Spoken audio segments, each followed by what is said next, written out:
I think focus on YouTube number one, right? YouTube has to be top of funnel, top of mind.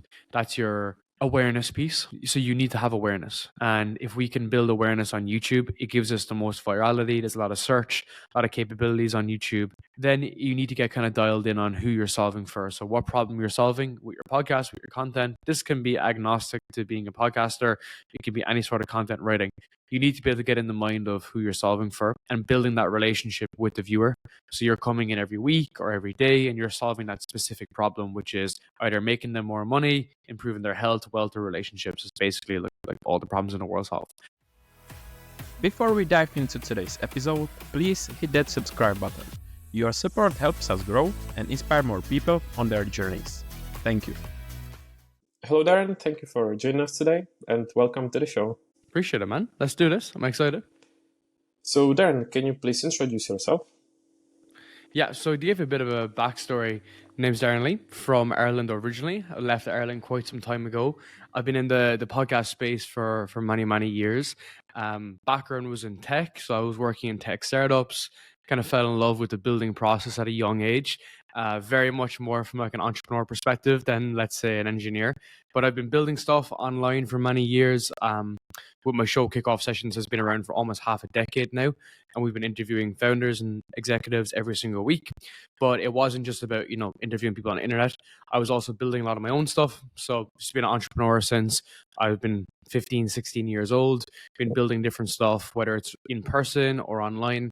And I think over the past couple of years, I've really kind of found my love for the internet, I guess, to some degree, when I've had kickoff sessions being built, helping a lot of people build their own podcast, monetize their own content. So it's not specifically about podcasts anymore. It's mainly about content marketing, people building audiences and building brands. And that's what I've really fallen in love with. So it's been 24/7 every single day for the past couple of years, just doing the same thing over and over again. And how did you actually get to Southeast Asia from Ireland? Or Yeah, why so did it's you actually make funny. such a decision? It was during pandemic and lockdown, right? That everywhere was like losing their mind and basically couldn't travel in all these different places. So myself and my partner, who's my fiance now, she's from America, we were looking for countries around the world that you could get a visa for. And you couldn't get a visa in Europe. You couldn't get a visa in the States. We tried Mexico. And after a few weeks in Mexico, Mexico got super like crazy with lockdowns. I tried Thailand. Thailand was crazy. Then ended up coming to Indonesia. Indonesia was a bit better. Spent a couple of months in here.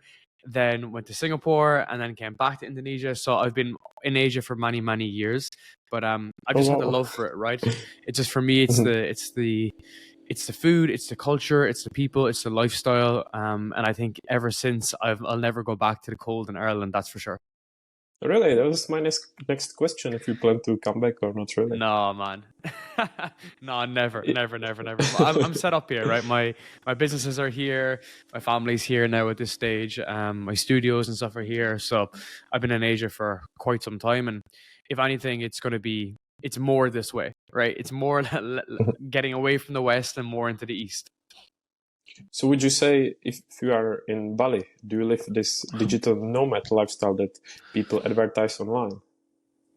Kind of. Or like that is, sort of like viral on social media? Yeah, for sure. Like a lot of people you can come and chill in Bali or Thailand, make like 5K a month and, live a good life. But I guess like that kind of never has been my like appeal. For me, like I'm still like very hungry in my building process. I'm much more in love with like the game versus like the chill lifestyle. So even though I'm somewhere that's like beautiful, I feel like that for me, it actually allows me to work better and to kind of be much more creative, much more even like logical if I need to be. But at the same time, if you want to have a chill lifestyle, like Asia is the place to be. It's a chill life. But I do think it's dependent on the individual. Like something I kind of have against people coming to Asia for it. People say like, oh, it's not conducive to like productivity, which I actually think is the complete opposite. I think it's much more to do with the individual. Like you can be in London spending $5,000 a month on your apartment and still be unproductive. So it's not to do with the city, it's to do with the individual. And for me, I've just found a nice happy balance here, and I own like a few like charities here and whatnot as well. So just been very much dialed into Asian culture for many years. And yeah, man, love it. And what what's the local, let's say, local scene like? Because it's a place popular among nomads. So do you meet like this type of people, entrepreneurs, content creators? Yeah, for sure. A lot of people, it's very transient, the culture, I would say. Like a lot of people come in and come out. So it Mhm. is good to meet people. But again, you'd have to have your ear to the ground, right? Like if you're in the places, like in the co-working spaces and whatnot, yes, you're gonna meet more people. But I think after a while you kind of get a little bit sick of that. Like even for Mhm. myself, there's only so many steak dinners you can go to, right? Without having to actually do the work. So I'm a little bit kind of more removed from that, but there is a really good scene there. So I think if you're early in your journey, being in Asia is the place to be because it's cheap, it's affordable, there's good people, it's young, right? Like I'm 28, but like the culture is just so young that it's just a good place to be, right? You don't feel like indebted by Yeah. getting older or whatever, right? So it's a good position to be in. And then you may want to go to other places, right? You might want to go to Dubai, you might want to go to the US or whatever. So even for me, like I travel quite a lot. So having my base in Asia is really good because I can, even I just came back from Singapore, was able to fly over, spend 3 or 4 days in an apartment in Singapore, come back, and I have that flexibility. Whereas if I was again in a $5,000 apartment in London, which I did for many years, Mhm. you don't have that freedom, right? You don't have that freedom. Even Yeah. when I lived in Singapore, I was living in a stupidly expensive apartment, and I could barely spend a week in Dubai or barely spend a week in the US because it was just like I was just spending so much money and getting nothing in Mm. return. Sounds like perfect place. You sold it to me. I've never been there, never been so far. I'm definitely Yeah, curious man. to visit. Where are you And from if yourself? I live in London, but originally I'm Nice, from Czech Republic, so Central nice. Europe. I was just about to ask if you can compare life in London because you lived here to Mhm. where we are now, because I've got a impression, or I feel like that the life here is quite rushed, quite quick, and everyone is, Mm. in constant rush. So what is it like in where you are? That's a good point, man.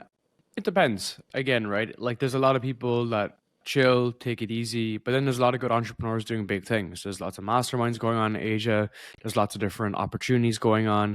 But the same almost like matrix system approach that's in like London, New York, LA is definitely not here in terms of, you get up, Yeah, you yeah. load yourself into the tube, you're going through that process, you're coming back, you go from one can to another can to another can, which is either like your house to your office to your tube and back. And I live that lifestyle. And I think, yes, it's rushed, but I feel like that a lot of people that are living that lifestyle, they don't think clearly, right? They don't have Mm, clarity of thought. So that's a big reason why I kind of left that culture, was because I was like, yeah, it was okay for money when I was like 21, 22, but I'm not going to really build significant wealth. And also the environmental factors of being in the UK really yeah. slowed me down in terms of, it's a drinking culture, it's a party culture, it's a spending culture, right? It's a buyer's market, right? People are encouraged to buy stuff, whether you walk down Oxford Street or you go to Oh, Soho yeah. or you go dating or you're on Tinder or whatever. It's just a spending culture. And there's not, I'm not against spending money, but I just think it's interesting because if you're not doing that, it's not conducive towards like career progression or whatnot. So I think one of the biggest kind of events for me that really hit home was my first day in London. I was working for an investment bank. It was in Canary Wharf, and I walked in and they were getting ready for, let's say, like the day, whatever. And the manager said to me that we have Thirsty Thursdays every Thursday. So you finish work at 6 p.m., you go down to the quay, you drink a ton of alcohol, and then you get absolutely belligerent. And I said, that's weird because I have to be in the gym on Friday morning because I train every Mm. morning before work. And she said, no, you're not anymore. You're going to be at Thursday Thursdays. And I said, no, I'm not. And I Yeah. didn't go to one event at all Hmm. in the entire period of time because I don't know, I just kind of wanted to stick to kind of my values, my core values, and not to say that I'm better than the system, whatever, but it's more just like I feel like you get thrown into that lifestyle and it's Hmm. very hard to undo that work. So that was the biggest thing for me initially. The second thing then was the health factor. Again, went into this office and I noticed that everyone was fat, bald, and generally miserable. So they were either in their 40s, 30s, like super, super overweight, bald, pretty disgruntled, looking down at this 21-year-old like intern, being like, who is this guy? Yeah, yeah. And that kind of conducive behavior is just something I didn't want to be around. So even though I didn't know what I wanted to do in my life, I knew what I was running away from. I didn't really know where I was going towards, but I knew what I was running away from. So for me at 21, 22, it was always about finding like what's the next step, where's the next path. And I went on and I had built several different stores, e-com stores and businesses and brands from there. And then that's when I kind of got into podcasting. But I think you kind of need those wake-up calls. And I think that's a big juxtaposition between Europe and Asia that a lot of people probably never even feel, right? Yeah, I'm glad to hear what you said before about your experience of work in Canary Wharf. Although I haven't worked there, but I worked in a pub, and it was kind of similar situation that after work you sit with your colleagues for a few pints. But me, also similar to you, someone who goes to the gym in the morning the next day, I didn't drink, and people looked at me like, "You've got beer for free. Why don't you drink? Why don't you stay with us?" And I was like, if I want to work out tomorrow and then be able to work, I wouldn't probably be able to sustain this. So I was just glad to hear something like that, and I can relate to that. So I like your mindset and the approach that you had. Appreciate it, man. Yeah, man. Like that's the problem with this stuff, is that a lot of times people will push their own insecurities on you. So alcohol is a perfect example. Like alcohol is the one drug that if you don't use it, you're a weirdo, right? You're the freak. You're the unusual one in the room. And the irony with that is a lot of people will voice their own insecurities around alcohol and around even being in social circles with you by throwing that on you. And if you drink and whatever, that's completely fine. It's up to you. But it leads to people bending their behaviors around you and treating you differently as a result. So I haven't drank alcohol for like 2.5 years now. And the second I pull that from my existing kind of day-to-day or week-to-week lifestyle, my life just dramatically improved, right? And I think a lot of people that are putting their hand up and saying, "Oh, you should be doing X, Y, and Z," are the people that should be looking internally to say they should be making the changes. And that's a difficult thing for people to kind of face. But you fast forward a couple of years, and quitting alcohol and leaving that lifestyle has completely transformed my entire life. So I'm kind of a case study to say that, like, you don't need to do what everyone else is doing. You don't need to fall into that trap. You don't need to go for the beers or the Thirsty Thursdays or Tasty Tuesdays or whatever it's called, right? There's a name for every day. There's a name to drink on every day. Whereas you can bend your own reality and kind of pave that path forward. But even for yourself, coming from Czech Republic, right, that's a difficult change, and you've made that change, and now you're coming to do even more changes. So it's like, we shouldn't be looking down on people who are looking to actually improve their scenario. If anything, when people are trying to blow their life open with drinks, drugs, partying, and everything, that's when we should be intervening. But that's not when people intervene, which is actually the irony of the situation. Yeah. And out of curiosity, have you visited Czech Republic? Yeah, man. I've been to Prague. Beautiful. Oh, so beautiful. Yeah, it's such a beautiful city. It's really good for nightlife too, right? There's a really good scene there in Prague. That's what people often say. Yeah, it's really, really big for and I'm Irish, right? So like Irish people just know, it's almost like an Irish person views a map as like areas to go drink, and Czech Republic is definitely up there in Prague. But thankfully I don't drink anymore. But that's literally how Irish people view maps, right? They're like, which city can I drink in? But yeah, man, it's beautiful. I love the area. I'm glad to hear it. And in Ireland, do you actually come from Dublin or somewhere else? No, in the south. So a place called Cork. Very, very remote. So I'm from a very, very remote area, like back ass and nowhere. Like I grew up with like no electricity, like no data on my phone, I had no internet until I was like 16, 17, basically, until I went to school. Yeah, man, it was like really remote. And just always having to be like... It must have been beautiful childhood without social media, without, any online presence. Yeah, it's pros and cons, like very isolated, right? So like Ireland is an isolated country, which is the reason why like depression's so high, like mental health is so bad, alcoholism is so high, drug abuse is so high, because it's a very insular, isolated country. Because it's raining 80% of the time, it's difficult to get around, especially for 8 months of the year when the weather is so bad and it's raining 24/7. So when you are as remote as what I was, that's when like a lot of like the negative behaviors kick in, which is it's a negative of the country and people don't talk about it, but I don't give a shit. Like I'll say anything about just the reality, right? I don't talk over fluff with this stuff.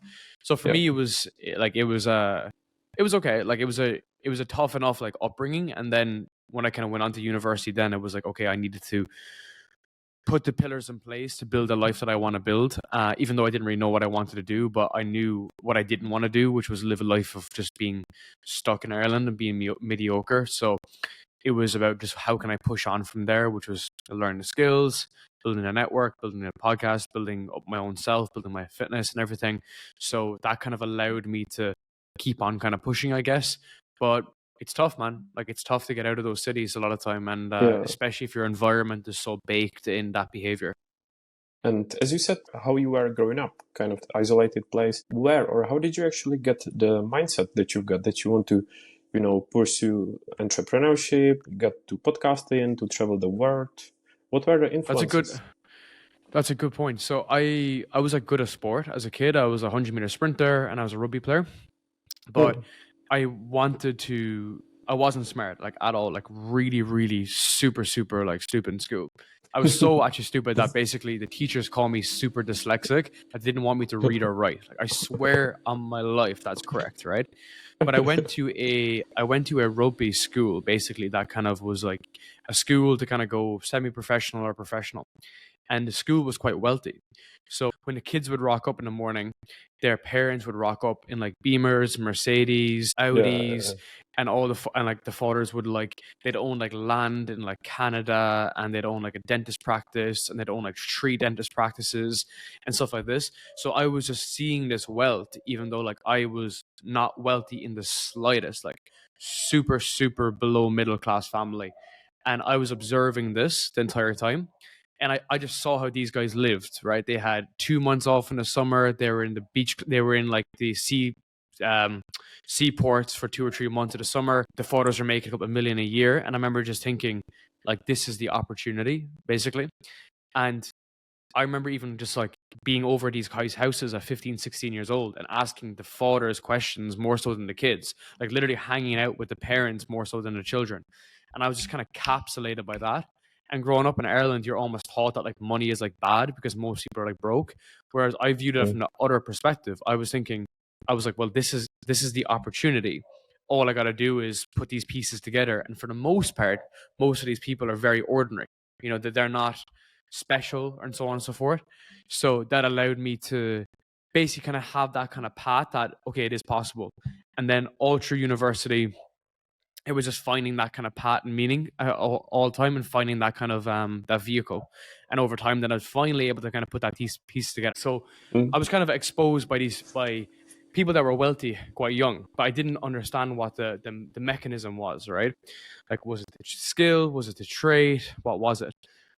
And it was only until later when I kind of quit all sport, because I got like a really horrible injury when I was in my late teens, that I started to piece together, okay, like what are the actual factors that these guys have, which is they're building assets, they're building a brand, they're building a company, they're building something that's scalable and sellable, and they have skills.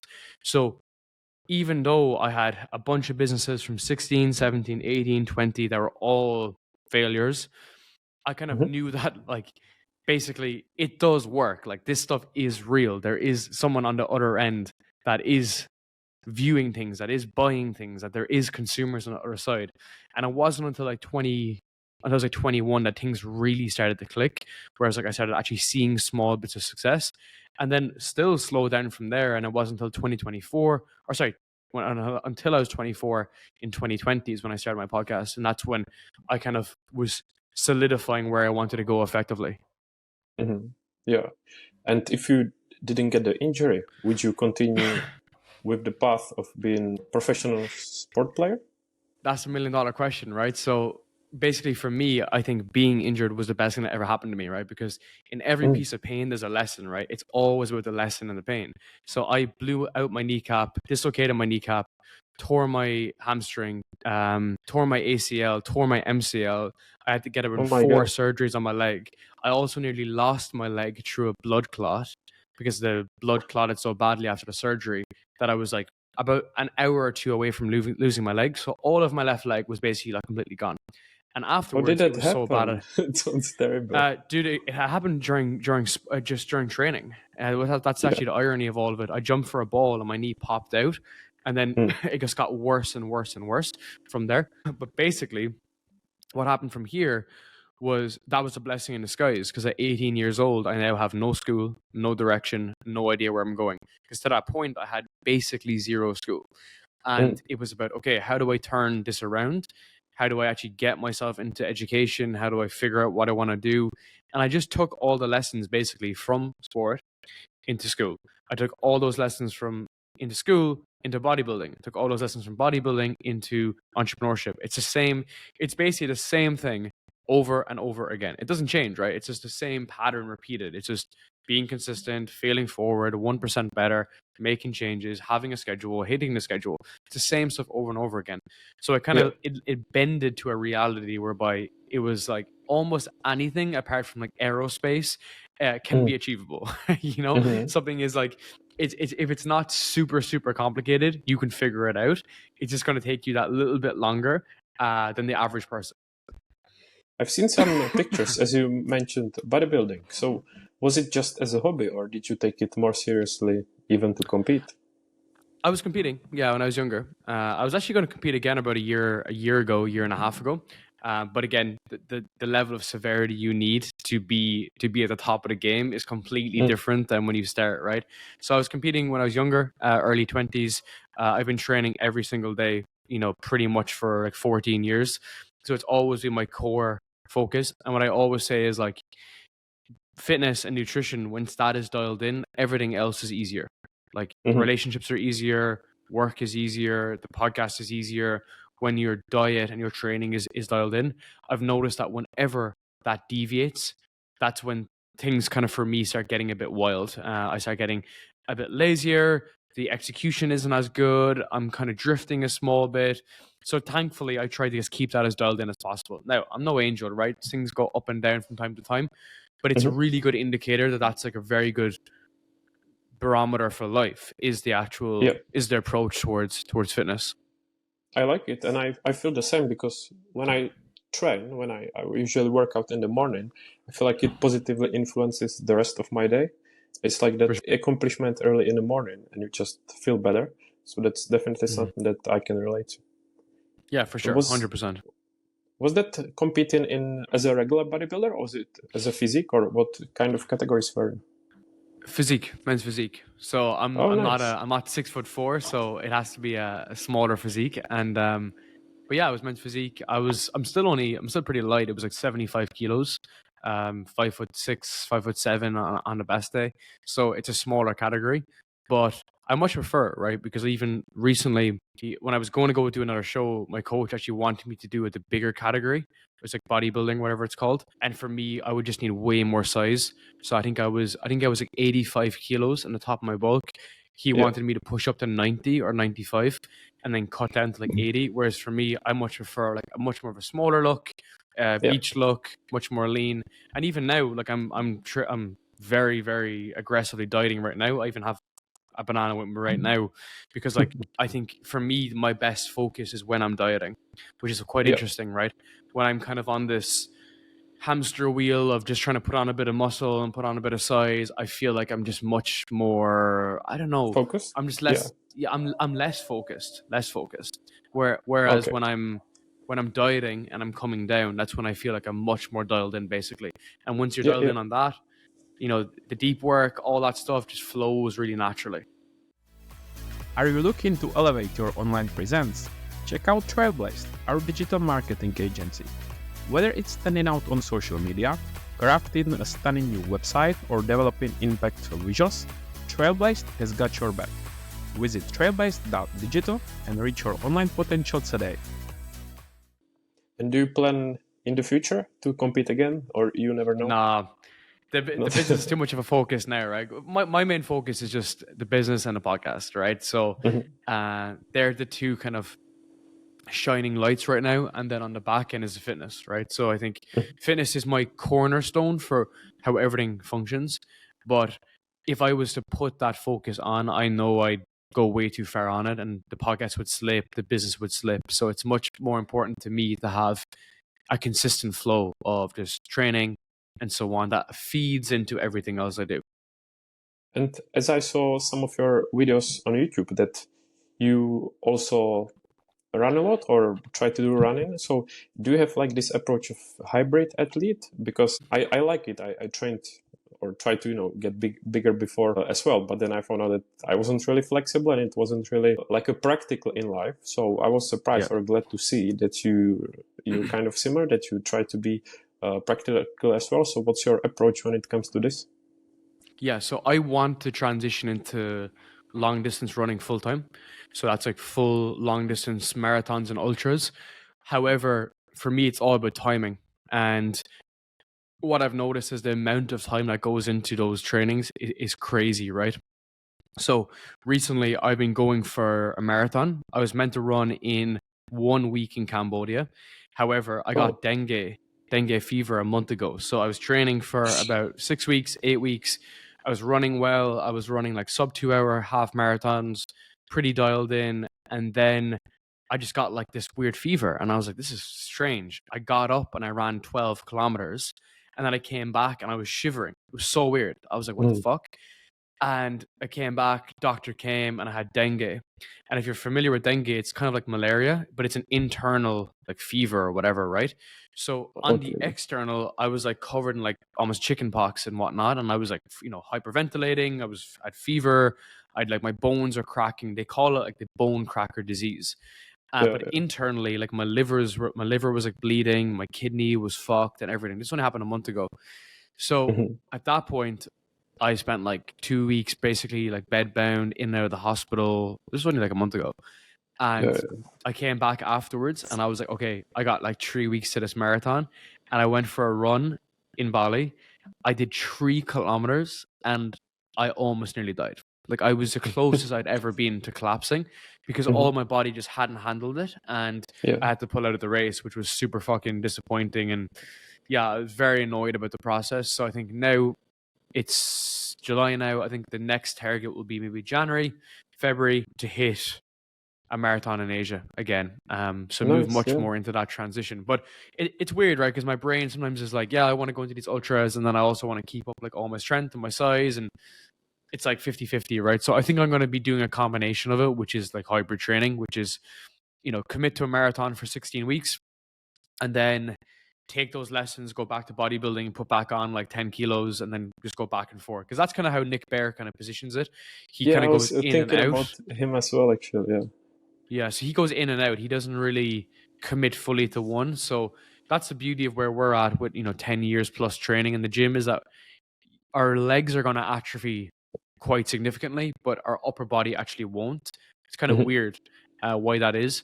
So my legs fall apart straight away. In the 6 weeks that I was training, I think I lost like half the size of my legs, which was so wild. It was crazy. It was so crazy. Even though I was training, right? I was training like my legs twice a week still.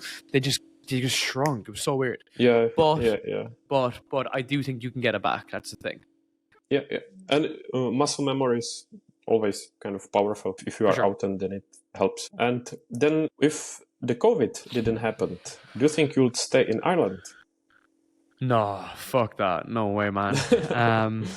No. Like, I don't know. I just didn't like living in Ireland in general, right? I think it's a slower culture. It's much more of like a 9-to-5 culture. Like, there's not that many entrepreneurs that are doing a lot of cool stuff there.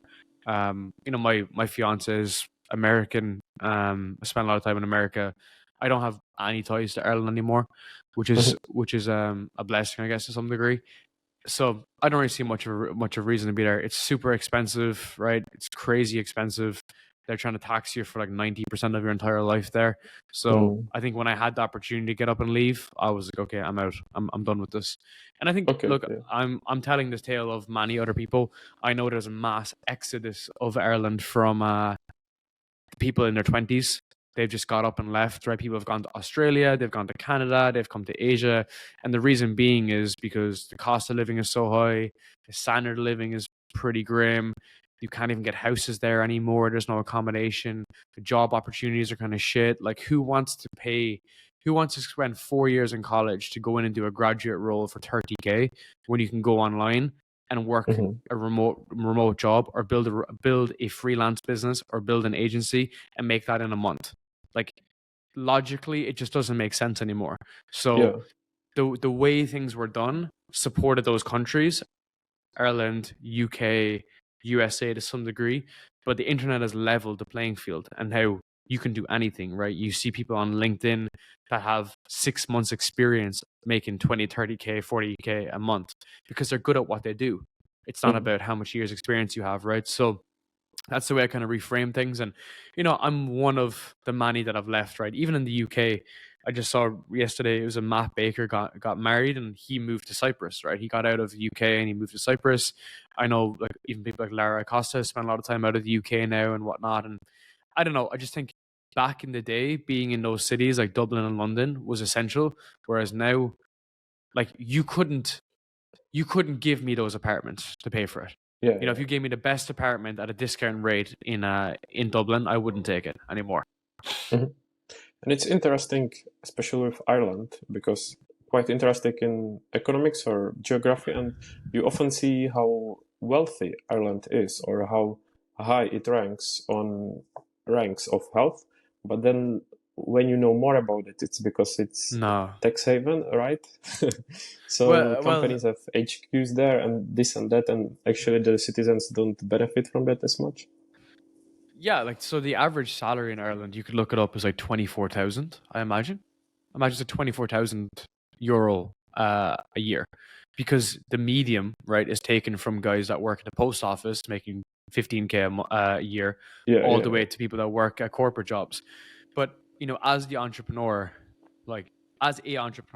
I know that the role of the entrepreneur is not to make all those employees super wealthy, right? Like, so the fact that there's a complete outsized proportion of employees to entrepreneurs in Ireland, and there's a dominance of multinational companies, has the downward pressure to make people poor. Like, it literally has a pressure of that, because one, there's less small business owners because the tax is really high. Dude, I'm pretty sure a business tax there, I don't have a business in Ireland deliberately, but I'm pretty sure it's like 20, 30, 40%, right? So first-time business owners or entrepreneurs are getting absolutely axed. So that's why they're not living there. Yes, big brother fucking multinational company is coming in and they're getting the tax benefit, but that just means that you build a society of employees. And because of that, everyone is benchmarked to the median salary, which is like 60K. Okay. So I don't know what society we live in, but 60K is not enough anymore, right? I'm 28. I have no kids, have no mortgage, and I couldn't live off 60K a year because it's just not enough, right? So it's terrifying to think how people with many kids and everything, who go through all that path, who pick the right path, go into these jobs and think that this is correct. Whereas if you open your head up and think of the reality of the world and who actually runs the world and who runs these companies and who runs the country, you'll quickly discover that what you're being paid is not enough to be able to take care of you forever, or the people around you. And if people kind of look at that and think, oh, that's not true, well then, like, you actually believe their narrative, right? Because there's no way in the world, if you're making 80K, 100K, and you're getting taxed 50% and you have 2 kids and a mortgage, that you are financially well off. But you're not, though, right? You're physically not. And inflation's so fucking crazy in those countries as well now that it's literally, without getting super conspiracy theory, it's literally a system, right? It's literally a matrix. The way it's been configured, the way it's been manipulated, the way it's been interpreted, the way they pull people from schools and students from universities and bring them into corporations. It's all a system, dude. It's all a system. So that's why I think it's just an interesting observation that I feel a lot of those countries, they killed it from 2000 to 2015. They killed it because there was no opportunity elsewhere. Whereas now you have a lot of young guys who are into fitness and they just start putting out fitness content, and then all of a sudden they're coaching people, and then they have a group, and then they have an app, and then they have all this other shit, and they're making probably 10 times more than the fitness coach who did the fitness degree is as the PT. And that's just a raw reality. Yeah. That's Sad to hear. But let's transition to more positive topic, to your experience with podcasting. When you were about to start podcasting, did you just grab a microphone and start it, or how did you actually start? Good point. For me, it was more figuring out what was going on in my own mind, because for a long time, as you can tell, I'm pretty introspective. Like, I've always been looking at things being like, is this really the way it should be, or is this the way it should be done? So for me, it was always about a search for meaning and purpose. I remember during the pandemic, I read Man's Search for Meaning by Viktor Frankl, and that for me really opened up my eyes in terms of the path is actually the search, right? The path is not like where you go or what you do or the business model or the product. The path is the search for fulfillment and meaning. And if we know that that's what the goal is, then everything else is like part of that process. And the best way to do that was to find people on that path, which is the whole idea for the podcast. So I started super rough, $60 microphone, money back guarantee, because I genuinely felt like I was going to have to return it. It wasn't going to work out. I had the crappy camera from my old laptop. I used my phone. I sellotape the phone to the wall. It was like super rustic and everything, but it was getting better though. That was the main thing, right? And I was so fearful of, like, the podcast failing and everyone hating it and da da da. So as a result, I was really committed to making it better. And I think through the episodes, I more fell in love with the production, the quality, the positioning, the how it sounds, how it feels, like the feeling of basically of creating a really good episode and really connecting with the guests and connecting with the audience. That's kind of what I fell in love with. So I came in for that search for meaning and purpose, which I'm still trying to figure out to this day, 4 years later, but then you stay for much more of the experience that you have. And 230 episodes later, I'm still only getting started, I think, a lot of times. So I look at other people, look at some of the big podcasters and think I still have a long way to go, but I'm committed to the process though. Do you remember both back then and even now? What are your biggest influences from the podcasting scene? So for me, it was Pat Flynn, if you're familiar with Pat Flynn from Smart Passive Income. I'm actually meeting Pat Flynn pretty soon. I'm really looking forward to that. And he's been a huge episode? Yeah, that's the goal, right? The goal is to get it done. But I'm going to meet him soon, which I'm really excited for. But he was the biggest influence for me because I literally opened up YouTube, typed in how to start a podcast, and I see Pat Flynn's face pop up. And then I see he had like a 8-point video tutorial, and I was super broke, right? I'm super broke, living in Ireland, so like depressed, no idea what I was doing in my life. And I watch every single one of his tutorials, and then he's going through which mic to buy, and I'm on Amazon like, ooh, that's too expensive. And then I'm looking at this like software, and I'm like, ooh, that's too expensive.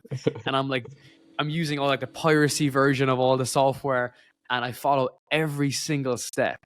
And if it wasn't for that dude, I would not be here. Like, he's had the biggest influence on my entire journey versus anyone else. And most people outside of the podcast and content world don't even know he exists. Like, they don't actually know his influence and how much he's impacted people. So he's played a huge role on my journey, man, because he was the one that like basically taught me about the process. It was just like, and like for me, I'm such a process driven person, same with like my business, my podcast, my relationships, right? It's not like it's input equals output equals outcome. And I just fell in love with that process, which was really helpful. And then I think over time, I like to think that you graduate from people. I think it's a nice kind of term. Instead of like saying, oh, don't need this anymore, you almost graduate to someone else. I think people like Justin Welsh have had a huge influence on me from an entrepreneur perspective. He really helped me figure out the whole concept of just offers and building offers. And then I feel like I kind of graduated of that content for a while and moved. And you did episodes together, right? Two. Yeah, we have 2 episodes together. Wow, one in person as well. I saw that. Yeah. Yeah, it was cool, man. I really enjoyed meeting him. He's a fantastic guy, and I hope to meet him again pretty soon. And yeah, we just kept on growing from there. More people then that kind of came in to almost like help me grow, help me scale, help me build bigger businesses. So it's been a lot of the people that I've interviewed have been reflections of where I am in my journey and where I want to go. And that's the beautiful thing, is that you can look back through kickoff sessions over the past 4 years and see where I was mentally. You can see that I was a young, insecure kid, short hair, no idea what I was doing. And then you can see over time, I'm slowly figuring things out. I'm detaching from the matrix a small bit. I'm building my first business. I'm slowly figuring things out. And then I'm going all in. And I think not many people have that experience online, apart from like Iman Ghazi, maybe a few other guys as well. And that journey allows me to look back at it and think, okay, like we're doing something cool here. And I can kind of follow them that process. And I don't look back on it too often, especially I don't get that much time anymore. But, you know, I do think that in like 10 years time, I'd love to just sit down and just watch all my old episodes and be like, that dude was a nerd, but at least I'm moving in the right direction. And you can see the evolution and the progress and, you know, a nice reward. Yeah. And what will be then your current inspiration or podcasters that you follow if it changed from before? That's a good question. I was just thinking about this beforehand. I think people like Chris Williamson have opened up the playing field for what is possible to do with production. And the speed, elegance, positioning, branding, and alignment, he's opened up a whole new world of what's possible. And looking at someone like that is a huge inspiration for me as a business owner and as a podcaster, because I look at something like that and think it's possible. People can go do this. You can scale to that level. You can have that connectivity with people, and even how he presents himself from a positioning, even with his words, like his word choice, how he speaks, it's hugely influential for people. So that's been very impactful for myself in terms of stylistic team. And I think that's a good way to frame it. He's really at the top end. And I think if you're getting into this podcast space in 2024, you shouldn't try to be like Joe Rogan. You should try to be like Chris Williamson, because if you're trying to be like Joe Rogan, you're going to waste 100 episodes, because he's Joe Rogan, because he's Joe Rogan. He can chill. He can come in and wear a top of pizza on it and no one gives a shit, right? It's chill and relax and everyone can smoke weed and move on. Whereas if you're not starting today with the best foot forward, which is like you positioning yourself as the authority, as the influence, the systematic way to build and grow and scale, you're going to struggle. Right, you're going to really, really struggle, and that's been my focus. Right, for the past 3 years, you know, I've grown 50 podcasts in the past 3 years. We've been managing over 50 podcasts. It's all about positioning. You know, that's where it's won and lost. From the podcast to the listeners to the revenue in the back end. It's an amazing example, because I really like Chris Williamson as well. Whether it's his podcast, his kind of online presence, his lifestyle, even his business. I think he's amazing. I can definitely recommend him as well. And when did you start thinking, or when did you connect it podcasting with business? Because you've got a podcasting agency and now you mentioned that you are helping others. So was it idea from the beginning? No, this is what's interesting, right? Is I think the best opportunities kind of come to you. And because I was quite literally in my basement figuring out how this podcasting works, like for production, design, content writing, how do we show up on LinkedIn, how do we show up on YouTube, I was just so deep down the rabbit hole that when I would record with someone like today, people would say, hey, like, how do you do that thing with your light? And how do you do that thing with the recording? And they would say, well, can you just come and do this for me? And in the beginning, I was doing a lot of this in a freelance basis. I was like, yeah, sure. Like, I'll come in and just help you with your podcast. So I would meet with people for free. And I always recommend working for free in the beginning, because it's the best way to cut your teeth and to truly understand what product and what problem you're solving. If you can figure out what problem you're solving, you can make as much money as you want in the future. But in the beginning, when you're working for free, you can observe and you can see what problem you're solving. So I was helping a lot of podcasters fix all of their issues in the beginning. And I was doing it. Like, I would come in and I'd fix the problem and move on for free. And they would say, this was great, fantastic. And over time, guys would say, okay, we'll start paying you retainers, we'll start paying you consulting fees. But the next problem came was why people couldn't implement the feedback. I would tell people, hey, do X, Y, and Z with your podcast, and they wouldn't do it. Yeah. So as a result, I would have my team in kickoff sessions do it for them. So I'd say, hey, we'll create your thumbnails, we'll do your editing, we'll do your content writing. And that's how we built the media company, was because I said, fuck just waiting, I'll just do it. I won't bother waiting a week. I'll just do it for you in the next 20 minutes. So that allowed us to grow really quickly. And because the model was kickoff sessions, people would look at kickoff sessions and say, well, I want it to be like that. And I would say, okay, we can do it like that. And whenever I would get on a call with someone, they would say, let me see your portfolio. And I would say, well, I have, a bunch of other clients we work on, but here's me. And here's what I do for me every single day, and the pace and the speed we go at.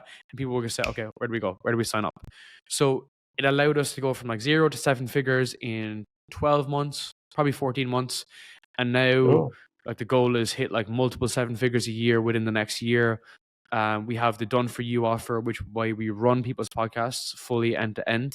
And we've been scaling that really aggressively. Now we have a done with you approach, which is a coaching program. So we not only do the podcast for people, but we also coach people.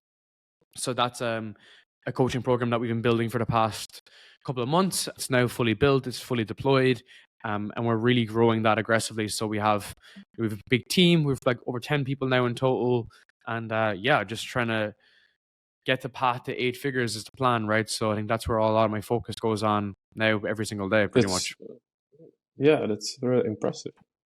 And Thank you, sir. Do you think there is still a big market for the podcasts? Because of course there are loads of podcasts. I love podcasts, listen to many, but sometimes I feel like that the market is oversaturated already.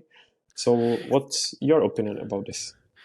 Well, I think there isn't enough good ones, right? There's a lot of agencies, but not a lot of good agencies. A lot of fitness trainers, but not a lot of good fitness trainers. A lot of accountants, but not a lot of good accountants. So you have like 2 million podcasts that are opened. You only have 200,000 that are active.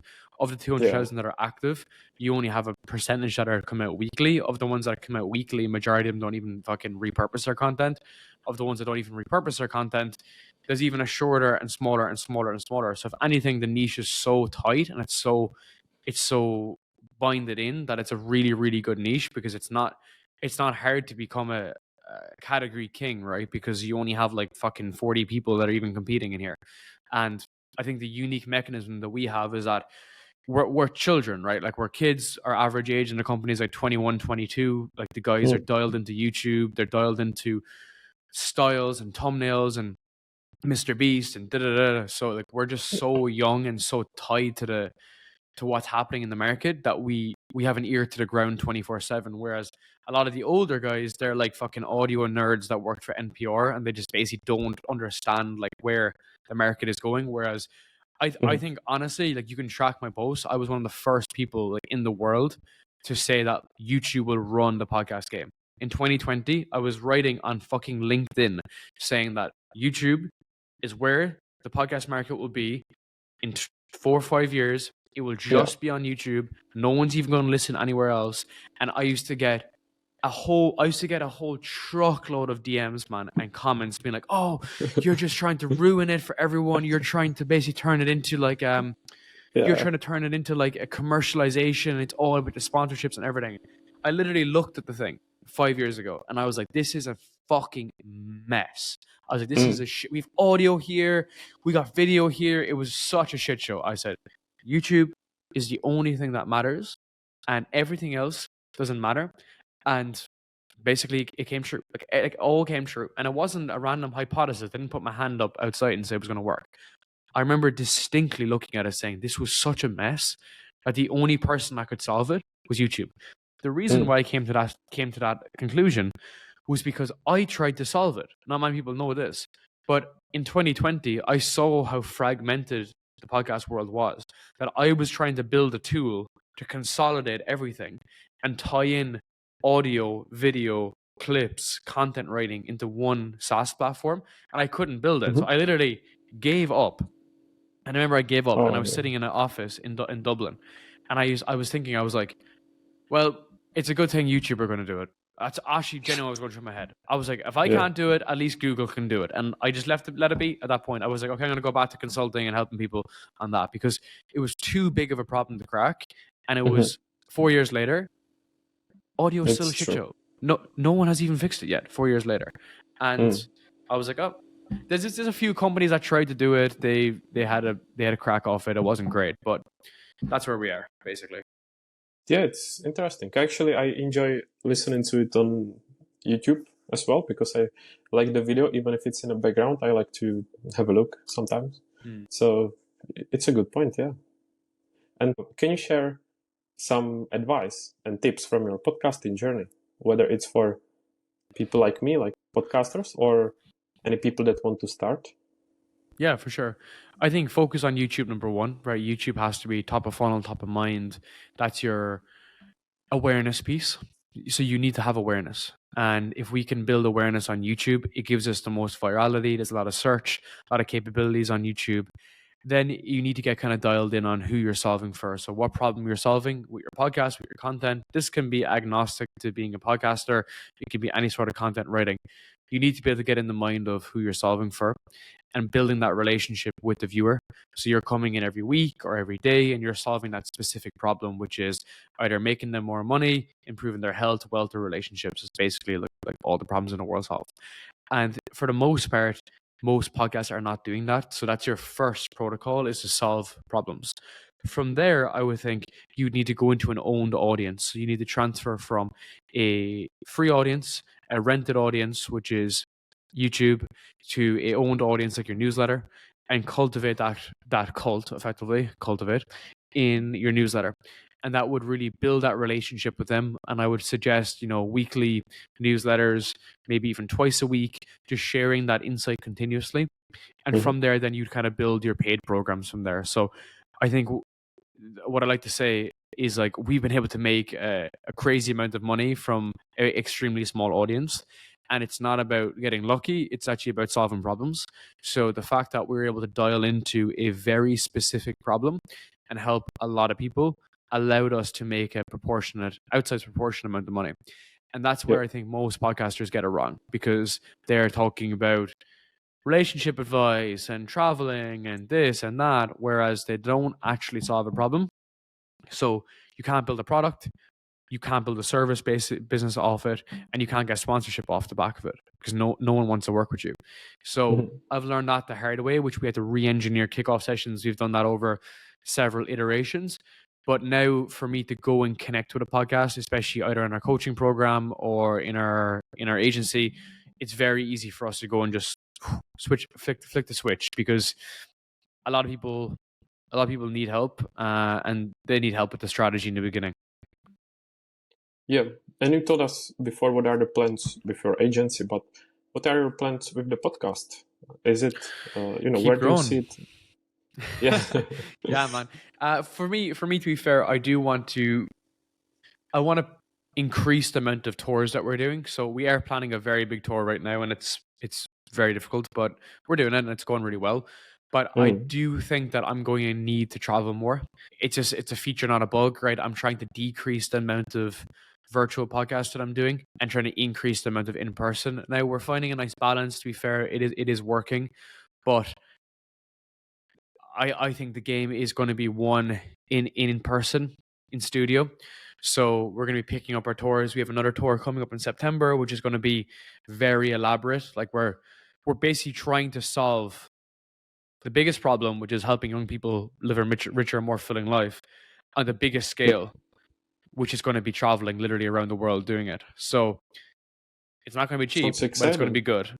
Yeah. So the concept of doing it right is like just going to be able to connect with the biggest entrepreneurs in the world. I do have a few big guests in mind that I love to get, right? But it's part of the journey. But for me, it's always it's an internal battle, right? I'm not competing with some other show. I wish everyone else the best. For me, it's I really want to improve from where we were yesterday, and a blessing and a curse of my personality is that I look at how I was yesterday and I don't look at it positively. I look at it as if I need to get better and better and better, which is a good and a bad thing, I guess. Right? It's a good thing, it's a bad thing. But I think that's the challenge that we're having right now, which is we need to keep leveling up the quality in the guests, in the conversations, in the style, in the tonality, and that builds a better podcast. It also allows me to build a better business as well. The bigger the podcast gets, the bigger the business can get as well at the same time. Yeah, it sounds like a great goal, and definitely exciting adventure for you to travel and speak with such people. So we'll be excited. And I guess we'll have to comment again that you've got some amazing guests. Yeah, man. And then So we will be slowly finishing. Do you want to promote yourself, promote your services, and Nah, man, anywhere not at where all. people can find you? You just, if you type Darren Lee into Google, you should find me. And if you don't, I didn't do a good enough job. That's how I describe it. Or you will find it in the show notes. Yeah, man. And then, do you want to share any final advice or any message or something that I should have asked you and did not in the end? Yeah, man. I think for a lot of people, they struggle just going 0 to 1. So, like, if you are thinking of planning a podcast, or you want to, start writing on LinkedIn or start writing on Twitter or putting out reels, just good to go 0 to 1. Be less concerned about like the growth hacks and the design and having things perfect. Make sure that you're really focusing on just getting the reps in, because I think quantity is really important in the beginning and quality precedes it as a result. So the desirable look that you want or the feel that you want comes after the work. So I think that's really helpful for people. Mm-hmm. One more question. I'm always curious if there are any books that you are currently reading or any books that were impactful to you. If you want to inspire us or give any recommendations. I got a ton. Give me a second. So, oh man, I got so many as always. So 48 Laws of Power, always my my top favorite for that. Can we expect Robert Greene on kick-off sessions? Oh, I've messaged him too many times at this stage. He's probably sick of me. 48 Laws of Power. I'm reading Leaders Eat Last recently, which is really good. So obviously, as like a young entrepreneur, it's like really important you understand like leadership, because like you're just very emotional. So that's really good. There's loads. I'll leave it at that. Just one recommendation for now, for people to fill in the gaps with. Yeah, that sounds perfect. I think then, Darren, we can finish it for today. It was amazing chat. Thank you so much, because as a fan of your podcast, someone who follows you, it was amazing to welcome you to my podcast and to chat with you. I wish you all the best, and I will be more than happy to welcome anytime in the future again. For sure. Yeah, and I really appreciate it. I'm happy to promote the podcast as well as time goes on and as you release the episode. Thanks for listening to Produced By with Tomer. Check out show notes for all the links, and don't forget to like, subscribe, and leave your feedback. Speak soon.